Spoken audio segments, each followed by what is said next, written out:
வணக்கம். Beetroot juice ஆண்கள் எடுத்துக்கிறதுனால, அவங்களுக்கு என்னென்ன மருத்துவ நன்மைகள் இருக்கு அப்படின்னு சொல்லி நம்ம தெரிஞ்சுக்கலாம். பொதுவா சாதாரண பீட்ரூட் தானே அப்படின்னு சொல்லி நெறைய பேர் அத சாப்பிடுறதே கிடையாது. இந்த பீட்ரூட் வந்து பார்த்தீங்கன்னா, பாலுணர்வு அப்படிங்கிறது குறைவா இருந்தாலோ, தாம்பத்தியத்தில ஏதாவது பிரச்சனை இருந்தாலோ, இல்ல வந்து விரைப்புத்தன்மையில ஏதாவது ப்ராப்ளம் இருக்கு அப்படின்னா, அத சரி செய்யக்கூடிய வேலைய அந்த பீட்ரூட் ஜூஸ் வந்து செய்யும்.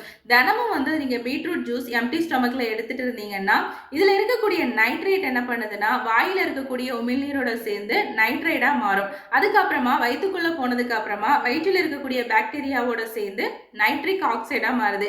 இது என்ன பண்ணுதுன்னா ரத்த நாளங்களை நல்லா தளர்வுபடுத்தி ரத்த ஓட்டத்தை வந்து அதிகப்படுத்துது. ஸோ அதனால பாலுணர்வு சம்பந்தமா இருக்கக்கூடிய பிரச்சனை வந்து நீங்கும். இதனால பிறப்புறுப்புகளுக்கு அதிக அளவு வந்து ரத்த ஓட்டம் வந்து செல்றதுனால இந்த பாலுணர்வு குறைபாடு அப்படிங்கிறது வந்து நீங்குது. அடுத்ததா இதய சம்பந்தமா இருக்கக்கூடிய பிரச்சனைகள் வந்து நீங்கிறதுக்கும் இந்த பீட்ரூட் ஜூஸ் வந்து ரொம்ப ஹெல்ப் பண்ணும்.